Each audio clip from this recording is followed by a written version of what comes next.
नमस्कार दोस्तों। आज हम लोग बात करेंगे सिंजिंग की।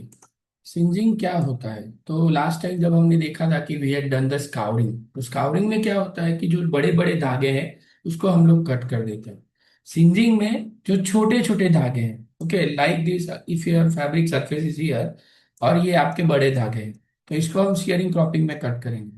और जब ऐसे छोटे छोटे ढाके होंगे तो उसको हम लोग सियरिंग क्रॉपिंग में, मतलब ब्लेड से कट नहीं कर सकते। So what we are doing, we are using the singeing process. अब सिंजिंग में क्या होता है, जो छोटे से फाइबर है जिसको हम लोग बोलते हैं प्रोट्रूडिंग फाइबर्स, उसको हम लोग टेम्परेचर देके बर्न कर देते हैं और तुरंत ही फिर उसको क्वेंचिंग में ले जाएंगे, मतलब जहाँ पे पानी गिर रहा होगा और वो बर्निंग इफेक्ट का जितना भी बर्न हुए फाइबर्स है उसको निकाल देगा और फैब्रिक सरफेस एकदम स्मूथ हो जाएगा, लाइक दिस, इस तरह से। ओके, पहले ये छोटे छोटे फाइबर आपको दिख रहे हैं और वो छोटे फाइबर यहाँ पे नहीं है। तो उससे क्या होगा कि हमें पिलिंग नहीं मिलेगा, स्मूथ फिनिश मिलेगी। जब प्रिंट करेंगे तो वहां पे कलर की इफेक्ट, ब्राइटनेस एकदम बढ़िया मिलेगी। तो कैसे करते हैं वो देखते हैं, चलिए। तो व्हाट इज सिंजिंग? तो singeing is ultimately to remove the protruding fibres from the fabric. जो छोटे छोटे धागे हैं उनको दूर करते हैं। कैसे? तो बाय बर्निंग इफेक्ट के, लाइक अगर आप कॉपर प्लेट यूज करो या फिर हीट सोर्स यूज करो या रोलर हीट सोर्स यूज करो या गैस यूज करो, ये अभी अपन देखेंगे कि कौन कौन से मशीन यूज होते हैं। पर ये सारे मशीन्स को यूज करके हम प्रोट्रूडिंग फाइबर को दूर कर सकते हैं। उससे क्या होगा? तो सबसे पहली बात, फजीनेस जो है, फाइबर छोटे छोटे हैं वो निकल जाएंगे, स्मूथ क्लियर अपीयरेंस मिलेगा, लाइक दिस के। फैब्रिक का लस्टर आएगा क्योंकि छोटे छोटे धागे चले गए, तो the reflection of light will be more and in uniform direction, तो उसकी वजह से आपका फैब्रिक का लस्टर बढ़ेगा।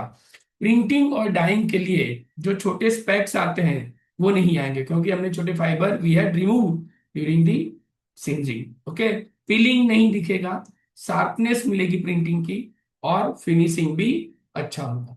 तो ये कैसे करते हैं वो प्रिंसिपल देखेंगे। पर लेट्स डू हियर कि जब फैब्रिक है उसको we will pass to the ignited burners, और ये छोटे छोटे लूज फाइबर जो है, प्रोट्रूडिंग हेयर है, वो यहाँ पे रिमूव हो जाता है। मतलब it depends on the exposure time, वो बहुत ही कम होना चाहिए। दूसरा, वो हाई स्पीड से फैब्रिक को घुमाएंगे हम लोग, स्पीड बहुत ज्यादा होनी चाहिए। और फ्लेम की इंटेंसिटी और फैब्रिक से डिस्टेंस, वो भी we have to maintain. those are the conditions which we have to go for precautions when we are doing the singeing. Okay, सबसे पहले जो यूज होता था that was the plate सिंजिंग machine, जहां पे हम लोग कॉपर की प्लेट यूज करते हैं, उसको काफी गर्म करते थे और फिर उसके ऊपर से फैब्रिक को पास किया जाता है था, छोटे छोटे फाइबर है प्रोट्रूडिंग फाइबर्स को दूर करने के लिए। नाउ डेज ये बहुत कम यूज होती है। सेम वे रोलर सिंजिंग मशीन में क्या होता है, तो एक रोल है, कॉपर का ही है, और जिसको हम गर्म करते हैं अंदर से बाय यूजिंग अ स्टीम, और फिर उसके ऊपर से फैब्रिक को पास करते हैं।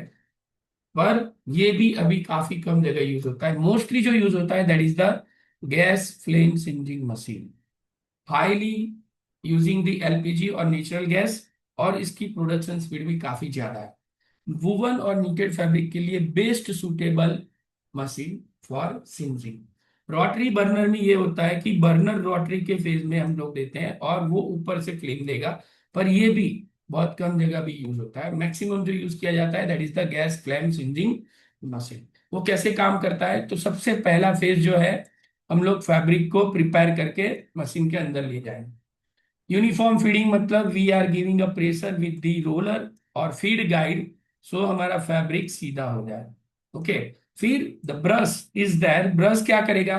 तो जो हैरी फाइबर है, प्रोट्रूडिंग फाइबर है, जो सरफेस के ऊपर ऐसे चिपक चुके हैं, उनको वो ओपन अप करेगा, मतलब सारे फाइबर ऐसे ओपन हो जाएंगे। तो brush will open up all the fibres, raises all the fibres on a surface for receiving the clear singe. Then the fabric will pass from the flame, or that yeah, control flame and control distance will remove those protruding fibers, जिसको हम लोग collect करेंगे debris और fuel remover में, और उसके ऊपर तुरंत ही क्वेंचिंग करेंगे, मतलब कूल्ड वाटर उसके ऊपर स्प्रेड होगा जिससे वो फैब्रिक ज्यादा देर तक गर्म ना रहे, वो ठंडा हो जाए, और जो प्रोट्रूडिंग फाइबर जो जल चुके हैं वो डेब्रिस में हम कलेक्ट कर सके। और ये पूरा होगा कांस्टेंट स्पीड के साथ। मतलब पहला फेज कौन सा रहेगा, ये यहाँ तक जहाँ पे हम लोग फिर प्रिपरेशन और इग्निशन करते हैं, और उसके बाद वाला दूसरा फेज है जहाँ पे हम लोग फैब्रिक को स्टेबलाइज करते हैं और तैयार करके उसको नेक्स्ट के लिए डिलीवर करेंगे। तो ये पूरा पाथ है गैस सिंजिंग मशीन का। और कंट्रोल पैरामीटर्स क्या होंगे, तो ये वाले फ्लेम टेम्परेचर कितना रहेगा, 1000 to 1300 degree Celsius, 60 to 180 metre per minute के स्पीड पे कपड़ा हम लोग फैब्रिक में घुमाएंगे। Distance from the fabric, burner का जो डिस्टेंस है वो 2 से 6 रहेगा। एक्सपोजर टाइम मतलब फ्लेम कितनी देर तक फैब्रिक के एक ही पोर्शन पे रहेगी, that is the 0.01 to 0.05 second. जो हमने आगे भी बात की कि high speed high temperature, exposure of time is very low, and the fabric speed is very high. तो ये यहाँ पे है, डिस्टेंस इज वेरी।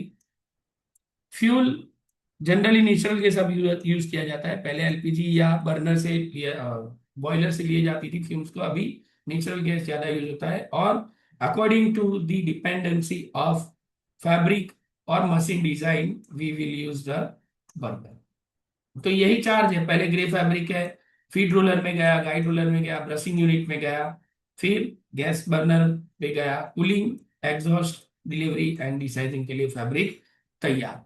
यही चीज हम लोगों ने आगे वाली स्लाइड में देखी कि ये this is the flow of process for gas singeing machine.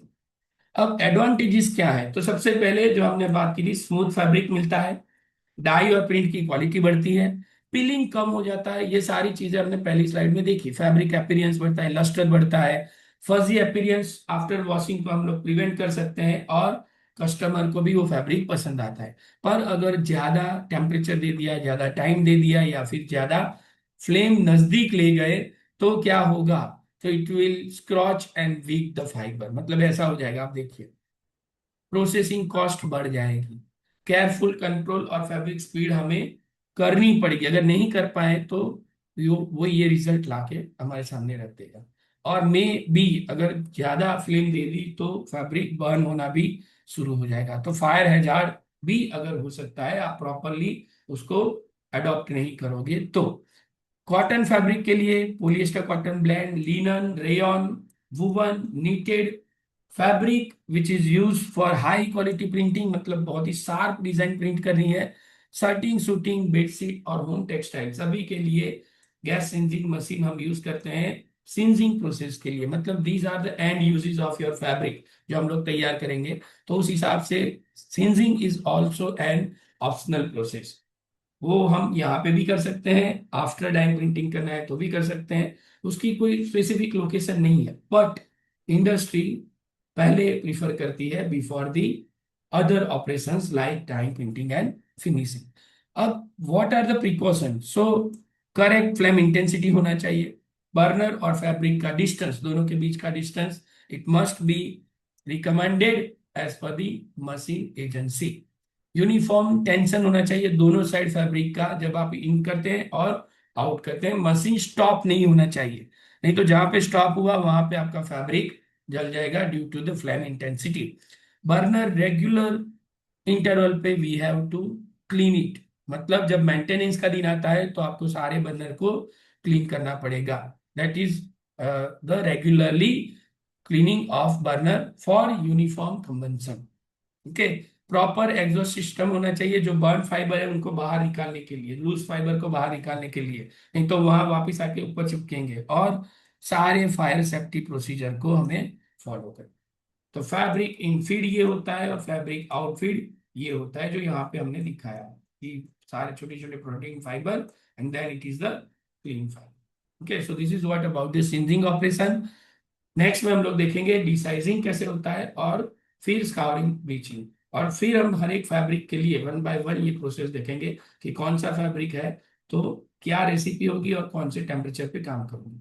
तब तक आप इस चैनल के बारे में जानिए, इस टॉपिक के बारे में जानिए, पढ़ते रहिए, जानते रहिए। नेक्स्ट इतवार को वापस मिलेंगे। Thank you very much, thank you very much.